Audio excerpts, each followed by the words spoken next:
Mafya babalarının TikTok'ta yayın açtığı, kendini muhafazakar olarak tanımlayan insanların bekarlığa veda partilerinde, şarap kadehlerinde limonata içtiği, insanların yatak odalarından canlı yayın yaptığı, kara para aklayanların iş insanı sayıldığı bir dönemdeyiz. Bir zamanlar fısıltıyla konuşulan karanlık, şimdi filtrelenip, süslenip, milyonlarca beğeni kazanıyor. Bir zamanlar mahremiyet kutsaldı, şimdi ise bir içerik türü haline geldi.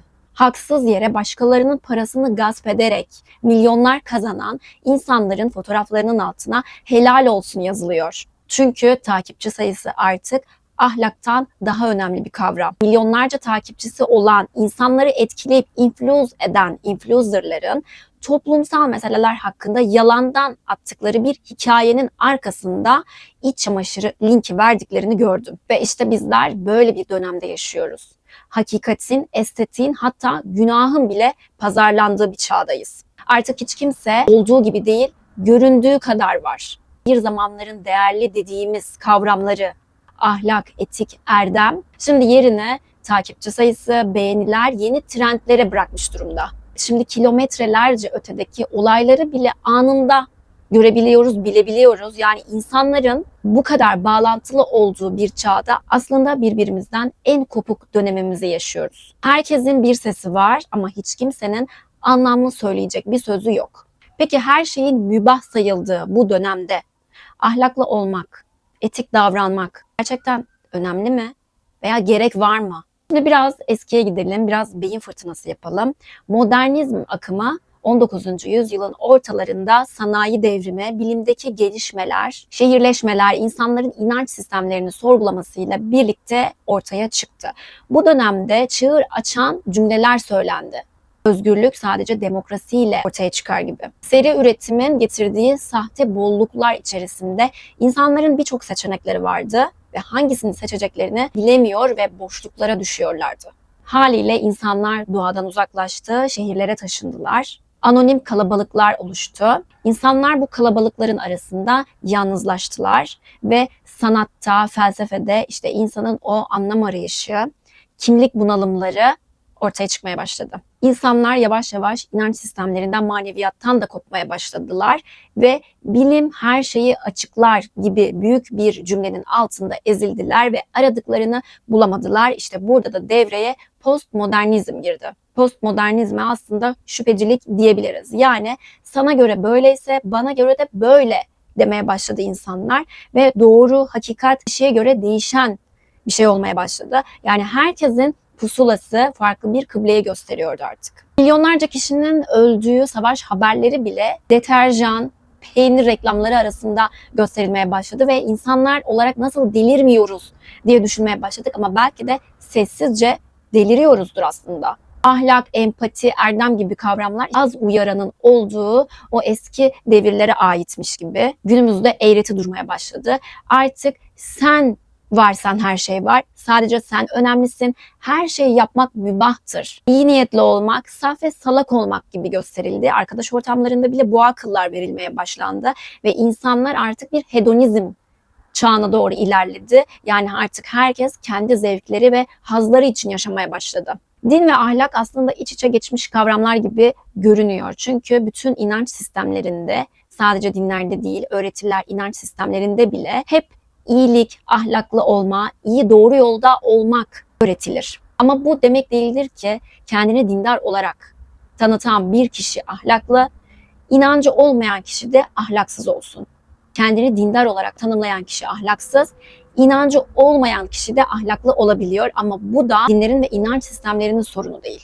Tüm düzene veya düzensizliğe rağmen dik durabilmek, doğrunun yanında olabilmek, bir şeyi tercih etmek değil de tercih etmemek bence çok daha önemli. Sokrates idamından önce şu meşhur sözünü söylemişti. Sorgulanmamış bir hayat yaşanmaya değmez ve Galileo da kilisenin tüm baskılarına rağmen dünya dönüyor demeye devam etmiştir. Ama biz şu an tırnak içerisinde modern hayatlarımızda en basit seçenekler arasında bile kararsız kalıyoruz ve erdemli olmamayı, birilerinin üstüne basarak yükselmeyi kendimize hak sayıyoruz. Kim istemez ki daha çok paraya sahip olmak, kim istemez ki daha konforlu, güzel bir hayat yaşamak ama sınırları ve belli kendince insani kuralları olan insanlar sadece çok paraya sahip olmak için başkalarının hakkına girerek hukuksuz, adaletsiz şekilde para kazanmayı tercih etmez. O yüzden diyorum ya, tercih etmemek, tercih etmekten daha değerli artık. Gücün varken güçsüzün yanında durabilmek,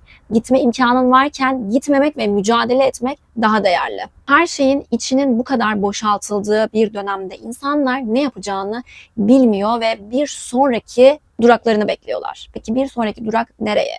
Eminim ki bu dönem de kapanacak, bu devir de bitecek. İnsanlık olarak başka bir yere doğru gideceğiz. Ama biz o devirde olmayacağız. O yüzden kendi küçük dünyalarımızda yanlış giden şeylere karşı, evet, kendimizi de koruyarak sesimizi çıkartmak, bazı şeylere dur demek. O öyle yapıyor diye ben de öyle yapayım dememek. Hepimizin kendi birer fikrimizin olması, bize sürekli dayatılan o içi boş cümlelerin, sloganların hayallerine kapılmamak gerekiyor. Sizler bunun için neler yapıyorsunuz? Sizler neye rağmen ne yapmaya çalışıyorsunuz? Hakikaten bir delilik haline doğru gittiğimizi düşünüyorum. Hani delirmiyoruz değil, belki de içten içten deliriyoruzdur. Yani sosyal medyada gördüklerimiz insanların nasıl delirdiğinin bir göstergesi. Dün mesela X'te bir video gördüm. Çocuğunun sünnet düğününde gelinlik giyen anne baba dans ediyorlar, oynuyorlar. Hani bunda ne var ki diyebilirsiniz ama insanlar artık bir karmaşa içerisinde ve kendilerini nasıl göstereceklerini şaşırmış durumdalar. Her şey birbirine girmiş durumda ve her iki uçtayız. Ya insanlar çok katı ya insanlar çok geniş, hiçbir sınırları yok. Hiçbir insan, hiçbir topluluk ondan olmayanı dinlemiyor bile. Ondan olmayanın ne söylediğini, ne hissettiğini düşünmüyor bile. Yetkisi olan bazı insanlar yeterli düzeyde değil.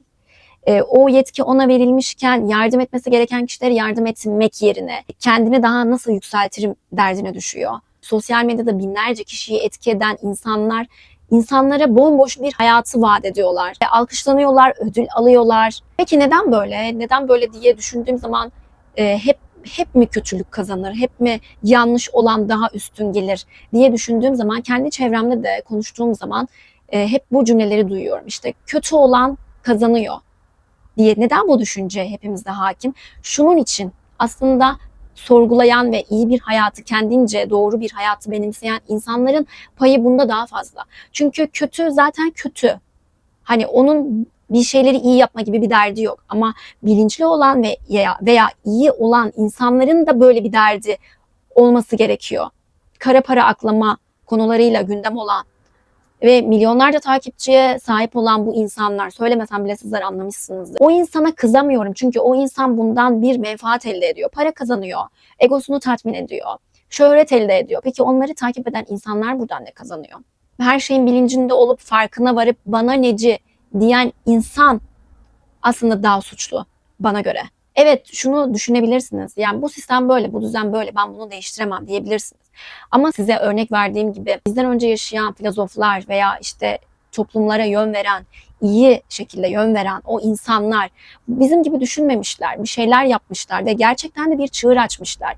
İnsanlara bir şeyler anlatmışlar ve insanları, daha doğrusu bir kesimi bile olsa, bir kişiyi bile olsa, 10 kişiyi bile olsa onların akıllarına bir fikir, bir yol yükleyip doğru yola çekebilmişler. İşte böyle bir şeyler elde etmişler. Pasif kalmak, susmak, zaten değiştiremem demek bir çözüm değil. Neden karanlık, neden kötülük her zaman kazanıyor? Çünkü onlar aktifler. Ben düşünüyorum, hepimizin çevresinde vardır. Hepimizin çevresinde küçük küçük kötüler var.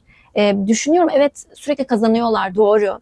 Peki neden kazanıyorlar diye düşündüğüm zaman, çünkü hiçbir şekilde durmuyorlar ve çalışıyorlar, kötülük için emek veriyorlar. Pes etmiyorlar, bir şeye inanıyorlar ve o inandıkları şeyin arkasında gidiyorlar. Kötülerden de öğrenecek şeyimiz var.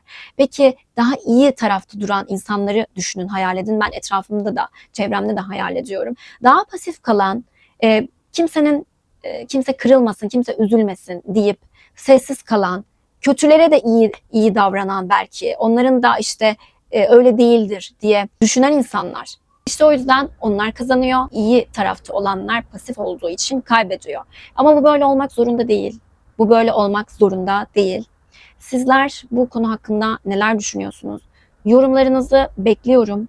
Önerileriniz, tavsiyeleriniz neler? Bu videoyu izlediğiniz için teşekkür ederim. Bir sonraki videoda görüşmek üzere.